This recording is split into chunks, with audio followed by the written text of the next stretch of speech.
মন্ডল সাহেব, ও মন্ডল সাহেব, মন্ডল সাহেব, আমি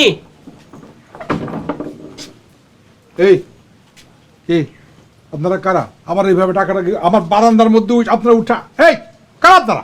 আমরা সবাই আজকে নিতে আইছি। মন্ডল সাহেব বিসমিল্লাহ বইলা দেওয়া শুরু করেন। দেয়া শুরু করেন মানে? এই কি দেবো আমি তোমাদের? কি দিবেন মানে? জাকাত দিবেন। আপনারা কইছেন গরিব দুঃখীরে জাকাত দিবেন, এই জন্য আমরা আইছি জাকাত নিতে। আর লোকজন আইতাছে। আমার বাপের জন্মে আমার জাকাত দিতে দেখছো? এই ভাবলি কেমনে যে আমি জাকাত দেবো? কে বলছে? কে বলছে? কে? হ্যাঁ হ্যাঁ শাহানা, এই শাহানা, এই শাহানা দিকে আসো। আসতেছি। হ্যাঁ কে খবর দিছে? এই খবর কি? এই শাহানা, আমি জাকাত দেবো খবর দিছে কে? কে খবর দিছে? যখন আয়সা পড়ছে তখন দিয়া দেন। জাকাত দেওয়া তো ফরজ। আর আপনার যত ধন সম্পত্তি, জাকাত আপনার জন্য বাধ্যতামূলক। আমার ধন সম্পত্তি তুমি কই দেখলা? হ্যাঁ আমার বাড়ির দিকে দেখো না। আরে আমি তো 2 বেলা ঠিক মতো খাইতে পারি না ভাই, তোমাদেরও খাইতে পারি না। তুমি ধন সম্পত্তি আপনি তো কিপটামি করে আমাদের না খাওয়ায় রাখেন, তো আমি তো জানি, আমি সবচেয়ে ভালো জানি আপনার কত ধন সম্পত্তি। শোনেন, জাকাত হইতেছে জানি সৎকার, দিয়া দেন। আপনার সোয়াব অসম্ভব, আমি 1 টাকাও জাকাত দেব। এই ওরা খারাপ আছে, যাও যাও যাও। হ্যালো, জি জি জি, এই হ্যাঁ আমার শ্বশুর আব্বার নামই তো কাশেম মন্ডল। হ্যাঁ লম্বা করে, হ্যাঁ লম্বা করে, ঠিক আছে। দাড়ি পাকা, হ্যাঁ হ্যাঁ দাড়ি পাকা। এক পা কবরে গেছে? আরে না, অনেক সুস্থ আছে, দেরি আছে, ওদিকে যাইতেছে আর কি। কি কি? না না না, উনি কিপটা না, উনি একটু হিসাবি মানুষ আর কি। ওনার কাছে আসতেছেন মানে? কি বলেন? আজকেই? এক্ষুনি? আচ্ছা ঠিক আছে স্যার, আসসালামু আলাইকুম।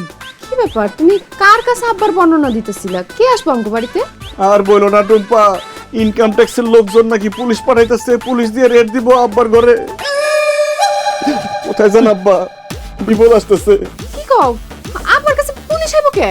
আরে ইনকাম ট্যাক্সের লোকজন যাই না গেছে যে তোমার আব্বার গোপনে প্রকাশ্যে ডাইনে বামে উপরে নিচে মাটির নিচে বিভিন্ন রকম সম্পত্তি আছে, এবং সে প্রত্যেক বছর অনেক টাকা ইনকাম করে, কিন্তু সেটার ইনকাম ট্যাক্সও দেয় না, আবার নাকি জাকাতও দেয় না। এই জন্য 2টা অপরাধে পুলিশ পাঠাইছে, পুলিশ ওনাকে ধরে নিয়ে যাবো, আর ওনার যা সম্পত্তি আছে সব বাজেয়াপ্ত করে দিব। জামাই কথা সত্য নাকি? ফোন দিছে মাত্র, যে কোনো সময় তো আয়া পড়বো। এই কি সমস্যা? আপনারা এখানে কেন আসছেন? আমরা সবাই আইছি জাকাত নিতে। জাকাত নিতে আসছে, কইলে জাকাত দিব? দেন, আমার শ্বশুর আব্বা 1 টাকাও জাকাত দেন না, দেন। এই লো। জাকাত দেবো না কেন? জাকাত ফরজ, জাকাত দিতে। আইসা পড়ছে মনে আব্বা। আপনারা যাবেন কেন? আপনারা জাকাত নিয়ে যান, আপনারা কতদিন জাকাত নিয়ে যান? জাকাত নিয়ে যান, হ্যাঁ জাকাত নিয়ে যান, জাকাত নিয়ে যান। প্রত্যেকের লগেই আছে, জাকাত তো দিয়ে দিই। শ্বশুর যে কিপটা, করবো যে চ্যাপটা, নিজের ঢাল নিজে হব আমি পিস একটা। এই সাইডে ছেড়ে দিয়া নিজের বাড়ি করবো শ্বশুর বাড়ি, ছেড়ে দিয়া নিজের বাড়ি করবো শ্বশুর বাড়ি, ছেড়ে দিয়া নিজের বাড়ি করবো শ্বশুর বাড়ি, ছেড়ে দিয়া নিজের বাড়ি করবো শ্বশুর বাড়ি। দেখছেন আমার শ্বশুরের মন কত বড়? যান দোয়া করুন, বেশি করে যান যান যান। আসসালামু বান্দি টাকা নেই জাকাত নাম কি?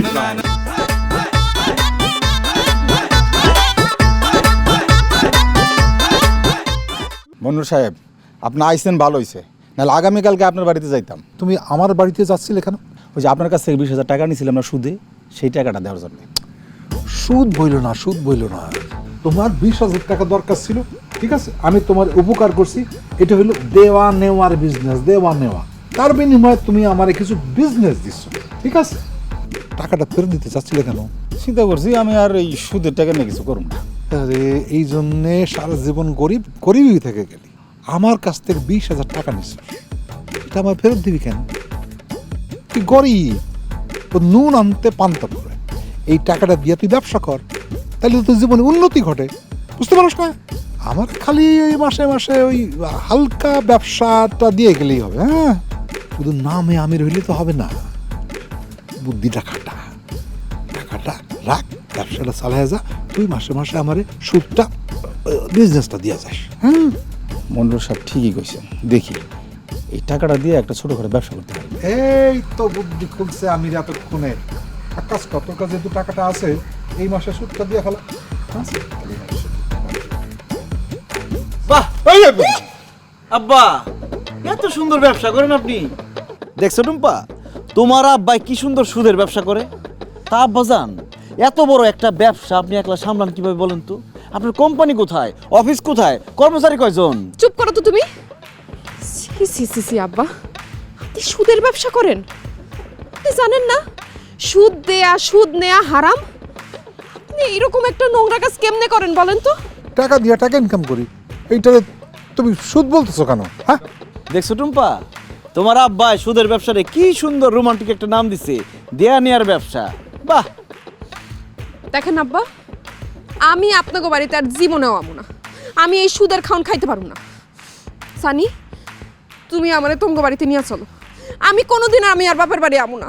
কিন্তু টুম্পা, আমাদের বাড়িতে তো তোমার আর যাওয়া হবে না। এখন থেকে সারা জীবন তুমি তোমার আব্বার বাড়িতেই থাকবা। এসব তুমি কি কইতেছো? আমি সারা জীবন বাপের বাড়ি থাকুম কেন? কারণ আমি একটা সুদখোরের মেয়ের সাথে সংসার করুম না, একটা সুদখোরের সাথে আমি কোনো সম্পর্ক রাখুম না। একটা সুদখোর আমার শ্বশুর, এটা আমি মাইনা নিতে পারুম না। তাই আমি গেলাম, তুমি তোমার সুদখোর আব্বার সাথেই থাকো। তুমি আমার মেয়ের সাইডে যেও না, তুমি তার তালাক দিও না, ডিভোর্স দিও না। হ্যাঁ, আচ্ছা ঠিক আছে, আমি আর সুদের কারবার করবো না। এই যে দেখো, আজকে আমি এই যে টাকাটা ফেরত দিতেছি। এই যে যা, লাগবে না, যা যা যা যা। আপনার কোনো কথা আমি বিশ্বাস করি না।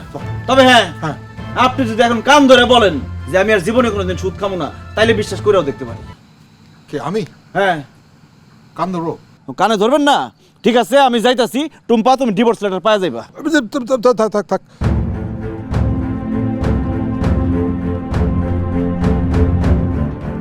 ঠিক আছে, আমি আর সুদের কারবার করবো না, সুদ খাবো না, এই ব্যবসা ছেড়ে দেবো। ঠিক আছে, কথাটা মনে রাখেন।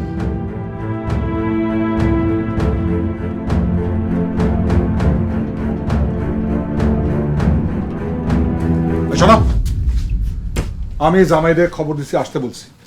জামাই আসলে তুমি বলবা যে আমরা এই বাড়িতে ঈদ করবো না, তোমাদের বাড়িতে ঈদ করবো। ঠিক আছে? তাহলে জামাই আর মেয়ে এখান থেকে চলে যাবে, বুঝতে পেরেছো? বলবা। আমি জামাইরে মিথ্যা বলতে পারবো না। আমি খুব ভালো করে জানি আপনি ওদের তাড়ানোর জন্য এই কথা বলতেছেন। ওরে তাড়ানোর জন্য বলতেছ? আমি সহ্য করতে পারি না। ও আসার পর থেকে যা যা খরচ করেছিস আমাকে দিয়ে, ও ঈদ পর্যন্ত থাকলে আমি ফতুর হয়ে যাবো। ও চারিদিকে আমার ইনকাম ধান্দা সব বন্ধ করে দিতেছে, আমার লাল গরুটা পর্যন্ত বিক্রি করে দিচ্ছে। ও এখানে ঈদ করতে পারবে না, আমরা অন্য কোথাও ঈদ করবো। ও এই বাড়ি থেকে যাবে, এই বাড়ি থেকে যাবে। আমার মেয়ে আর জামাই এই বাড়িতে ঈদ করতে আসছে, ঈদের আগে কোথাও যাবে না। তো নিজের জামাই থেকে মায়া জামাই আপন হইলো? হ্যাঁ, তুই বলবি নইলে তোর আমি বাড়ি থেকে সিসি আব্বাজান, আপনি এটা কি করতেছেন? আমার গায়ে হাত তুলতেছেন। দোলা ভাই, আব্বা চায় না যে আপনি আমাকে লগে এই বাড়িতে ঈদ করেন। আব্বা আমারে কইছে আপনার আর আফুরে যেন কয় আমরা এবার মামা বাড়িতে ঈদ করব। আম্মা আপনার এই মিথ্যা কথা কইতে চায় না দেখে আব্বাই আমারে অনেকক্ষণ ধরে এগুলো কইতাছিল আর মারতেছিল। আব্বা, আমার জামাই আপনার মেয়ের জামাই, আপনি তারে বাড়ি থেকে বাইর করে দেওয়ার জন্য আমারে দিয়ে জোর করে মিথ্যা কথা কইতেছিলেন। কারণ তোর জামাইকে আমি সহ্য করতে পারি না। সে এই বাড়িতে থাকুক আমি চাই না। সে আমার মায়ের পালাই নিয়ে বিয়ে করছে, ওকে তো আমি জামাই হিসেবে স্বীকার করি না। তোর জামাইকে বাড়ি থেকে চলে যেতে বল, নাহলে কিন্তু খুব খারাপ হয়ে যাবে। যত খারাপ কিছু হোক, টুম্পা তুই তোর জামাইকে নিয়ে কোথাও যাবি না, এইখানেই থাকবি। কি করলি তুই? যাবে না? না গেলে তোর আমি তালাক দেবো। খবরদার আব্বাজান, একদম ফালতু কথা বলবেন না। আমার যেহেতু আপনি সহ্যই করতে পারতেছেন না, কালকে সকালে আপনার বাড়ি ছেড়ে আমি চলে যাবো। তা আম্মাজানকে আপনি কষ্ট দিতে পারবেন না, কথাটা মনে রেখে নিন।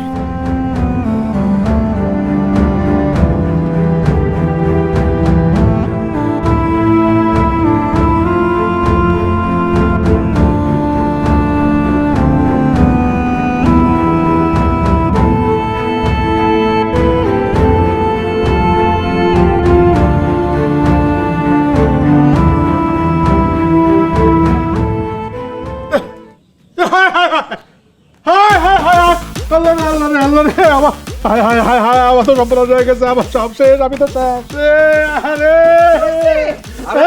আব্বাজান আপনি কান্নাকাটি করেন না তো, আমি এখন আপনার মেয়ের নিয়ে বাড়ি থেকে চলে যাবো গা।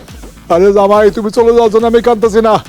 আমার জমানো টাকা পয়সা সব চুরি হয়ে গেছে, আমি রাস্তার ফকির হয়ে গেছি রে, রাস্তার ফকির হয়ে গেছি রে। কি বলেন আব্বা, আপনার টাকা পয়সা সব চুরি হয়ে গেছে? কোথা থেকে? এই যে এইখান থেকে। আরে কি বলেন আব্বা, এটা তো একটা গর্ত, আপনি গর্ত করে মাটির নিচে টাকা রাখতেন নাকি?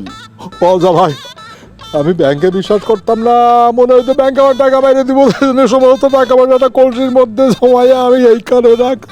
কাল রাতে কে জানি এই মাটি খুঁড়ে আমার কলসি নিয়ে গেছে, আমি শেষ জামাই, আমি শেষ। আব্বাজান, কিপটার ধন যে বুক খিলাই খায় সেটা আজকে আবার প্রমাণ হইল। সারা জীবন এত টাকা পয়সা থাকার পরেও নিজে কত কষ্ট করে চলছেন, ভালো একটা কাপড় চোপড় গায়ে দেন নাই, টাকা নষ্ট হইব বললে। আর আপনার স্ত্রী, যারে আপনি ভরণ পোষণের দায়িত্ব দিয়ে বিয়ে করছেন, আপনি হয়তো আপনার বাড়িতে তার রাখছেন, খাওয়াইছেন, কিন্তু সারা জীবনে তার শখ আহ্লাদ কি কোনোদিন পূরণ করছেন আব্বাজান? স্ত্রী হিসেবে উনি আপনার কাছ থেকে ভালো খাওয়ান দাওয়ান, সোনা গয়না, কাপড় চোপড় কিচ্ছু পায় নাই কোনোদিন। আপনি নিজে অসুস্থ হয়ে আছেন, কিন্তু টাকা খরচ হইব দেখে চিকিৎসা করেন নাই। এখন বলেন, সারা জীবন নিজে এত কষ্ট কইরা, বউ বাচ্চাকে এত কষ্ট দিয়া টাকা পয়সা জমাই রেখে কি লাভ হইল? তার থেকে যদি আপনি কিপটামি না কইরা আপনার স্ত্রী সন্তানকে শখ আহ্লাদ পূরণ করতেন, চিকিৎসা করতেন, ভালো মন্দ খাইতেন, তাহলে অনেক ভালো থাকতেন না আব্বাজান? আব্বাজান, পরিবারের মানুষের জন্য টাকা পয়সা খরচ করলে টাকা পয়সা কমে না, বরং বাড়ে, আল্লাহ রহমত দেয়। আপনি নিজে ইনকাম করে সবসময় পরিবারের মানুষজনকে খাওয়াইতেছেন, এটা কোনোদিন ভাইবেন না, বরং পরিবারের মানুষের রিজিকের জন্যই আপনি ইনকামটা করতে পারতেছেন। আল্লাহ তাআলা আপনার যত ধন সম্পদ দিচ্ছে, এটা কিছুই কিন্তু আপনার একার না, আপনার পরিবার পরিজন আত্মীয় স্বজন সবার রিজিকের জন্যই দিচ্ছে। সবার পিছনে খরচ করবেন।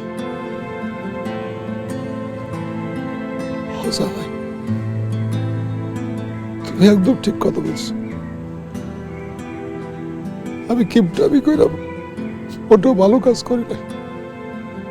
আমি কারো ভালোবাসা কোনোদিন পাই নাই, আমি শুধু ঘৃণা পাইছি আত্মীয় স্বজন, পাড়া প্রতিবেশী, এমনকি আমার পরিবারের কাছ থেকে। সবচেয়ে কষ্ট দিছে আমি আমার স্ত্রীরে। তুমি আমার মাফ করে দিও। আপনি এমন ভাবে বললেন না, আপনি আমার কাছে মাফ চান, তাইলে আমার গুনাহ হবে। আমার আপনার উপরে কোনো রাগ নাই, একটা কষ্ট আছে, যে সুন্দর সময়গুলো হারাইছি সেটা তো আর ফিরে পাবো না। তোরা আমার মাফ করে দিস। আমি তোদের কোনো শখ আহ্লাদ পূরণ করি নাই, আমি তুমি বাপ নামের অযোগ্য। আব্বা এমনি কোয়েন না, আপনি ভালো হন খারাপ হন, আপনি আমগো আব্বা। জামাই, তুমি আমার চোখ খুলে দিছ, তুমি জাকাত দেওয়া বুঝাই দিছ, আমার জাকাত দেওয়া উচিত। তুমি আমার গরু বিক্রি কইরা আমার এই গ্রামবাসীর তার খাওয়াইয়া বুঝাই দিছ, সেটা আমার উচিত। আমার মৃত বাপ মার জন্য, তাদের আত্মার শান্তির জন্য আমার দান খরচ করে লোকজনকে খুশি করা উচিত। তুমি আমার চোখ খুলে দিছ জামাই, তুমি আসলে খুব ভালো মানুষ। তা আমি তোমার জামাই বইলা পাইলে নেই, তুমি আমার মেয়ের যোগ্য। বাবা, তুমি আমার মাফ করে দাও। আব্বাজান, আপনি আমাকে মাফ করে দিন। আপনার ভুলগুলো ধরা দেওয়ার জন্য আমি আপনার সাথে খারাপ আচরণ করছি। আরেকটা কথা কি আব্বাজান, আপনার টাকা পয়সা কিন্তু চুরি হয় নাই, আমি কালকে রাতে সরাই রাখছি। তুমি সরাই রাখছো? তুমি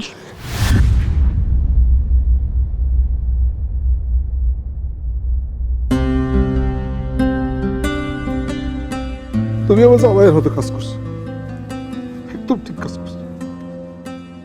তুমি আমার দুইটা চোখ খুলে দিছো। টাকা পয়সা সম্পত্তি আমার দরকার নেই, আমার দরকার আমার পরিবার, আমাদের সকলের শোনো জামাই, টাকা বসা আমার দরকার নেই, ওটা তোমার কাছে থাকে। ওই টাকা দিয়ে তুমি আর আমি বাজার পাঞ্জাবি কিনবো, নতুন বাজার পাঞ্জাবি। এটা কইরা ঈদের দিন নামাজ পড়তে যাবো। এবার সব নিয়ে তুমি নতুন জামা কাপড় দিবা, কেমন? ঈদের দিন থেকে নতুন দিন আসবে, নতুন মানুষ।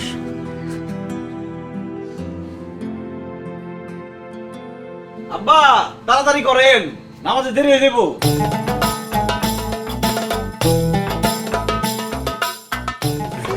আব্বা, খুব সুন্দর লাগতেছে মাশাআল্লাহ। যাও। আব্বা 1 মিনিট। আব্বা সালাম নিন।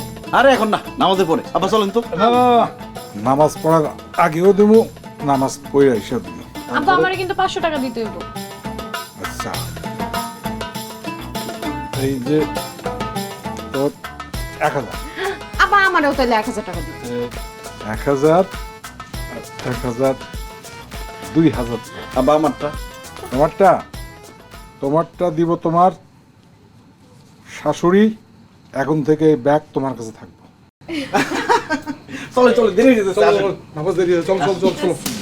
ছেড়ে দিয়া নিজের বাড়ি করবো শ্বশুর বাড়ি, ছেড়ে দিয়া নিজের বাড়ি করবো শ্বশুর বাড়ি, ছেড়ে দিয়া নিজের বাড়ি